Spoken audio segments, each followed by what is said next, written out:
दुनिया में सबसे बड़ा सत्य है हमारा मृत्यु, जिसे चाहकर भी इंसान टाल नहीं सकता।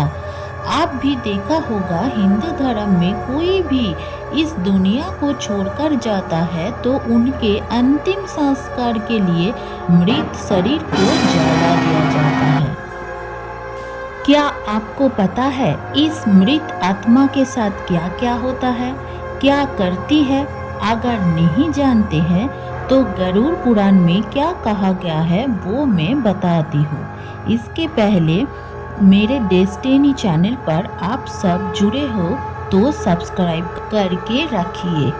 चलिए और भी गहराई से जानते हैं मृत्यु के बाद आत्मा का क्या होता है, क्या कहा गया है गरुड़ पुराण में। गरुड़ पुराण के अनुसार जब इंसान का मृत्यु हो जाता है तब दो यमदूत आकर आत्मा को ले जाते हैं 24 घंटों के लिए।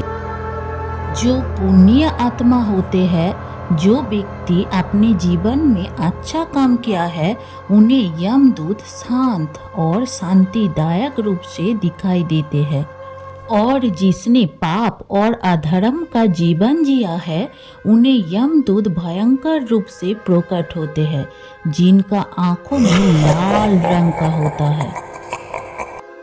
और इस समय मृत व्यक्ति का परिजन उनका शरीर को जला देता है, अंतिम संस्कार कर देता है।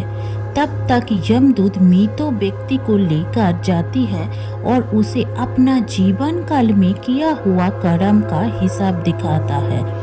आत्मा इस समय अपने जीवन काल में किया हुआ सब कर्म, पाप या पुण्य काम चलचित्र की तरह देखते हैं। फिर उस आत्मा को वापस अपने घर भेज दिया जाता है। गरुड़ पुराण अनुसार आत्मा अंतिम समय घर वालों के बहुत ही पास होती है। वो उनके हर बात सुन सकती है पर कुछ भी कर नहीं सकती, जो आत्मा के लिए सबसे बड़ी पीड़ा होती है। जैसे एक पिता देख रहा है उनका बेटा रो रहा है पर वो उसे छू नहीं सकता।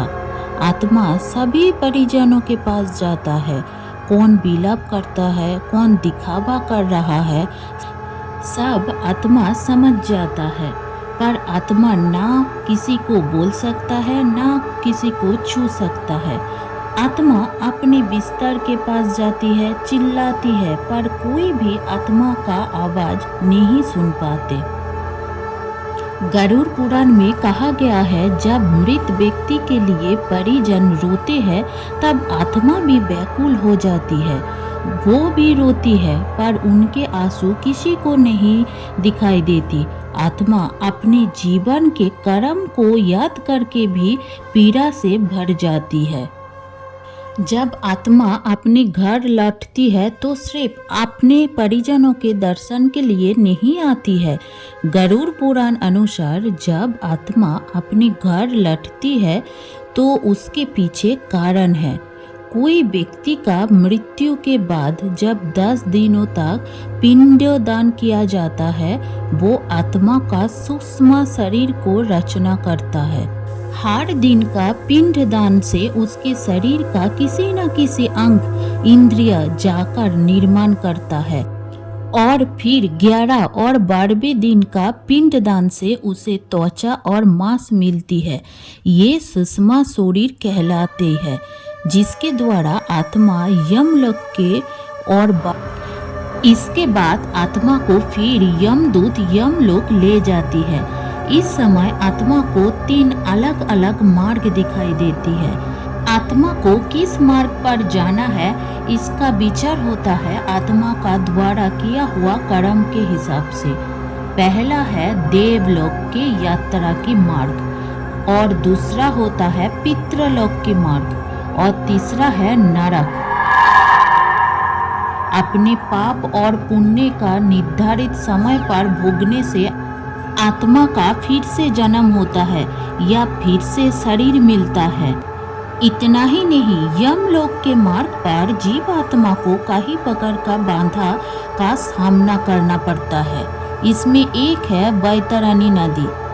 ऐसा माना जाता है पुण्य आत्मा बहुत ही आसानी से पार कर लेता है बैतरणी नदी, पर पापी आत्मा के लिए ये नदी बहुत ही पीड़ादायक है। दोस्तों, बैतरणी नदी के बारे में गहराई से जानने के लिए हमारा चैनल पर पहले से एक वीडियो है, मैं इसका लिंक डाल देती हूँ, आप जाकर देख सकते हैं।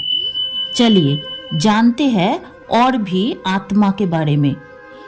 जो जीवन में बहुत ही अच्छा काम किया होता है उसे स्वर्ग का दरवाजा मिलता है, और दूसरे तरफ जो बुरा काम करता है उसे नरक भेज दिया जाता है। गरुड़ पुराण अनुसार जो पुण्य आत्मा को स्वर्ग का दरवाजा मिलता है वो पुण्य आत्मा को यमदूत स्वयं स्वर्ग द्वार पर छोड़ने जाता है। उधर अप्सरा उनको स्वागत करती है, और जो आत्मा अपने जीवन काल में सिर्फ अपने बारे में सोचा, किसी का हित के नहीं सोचा, उस आत्मा को नरक भेज दिया जाता है। गरुड़ पुराण अनुसार अलग अलग नरक का जिक्र किया गया है, जैसे कुंभिपाक नरक, कालासूत्रम नरक, अंधाश्रम नरक। हमारे चैनल पर नरक के बारे में डिटेल्स में वीडियो है, आप लिंक पर क्लिक करके देख सकते हैं। दोस्तों, आप सब जान पाए हैं मृत्यु के बाद आत्मा के साथ क्या क्या होता है। अगर आप भी सच्चा सनातनी है तो एक लाइक कर दीजिए और कमेंट में बताइए कैसे लगा इस वीडियो।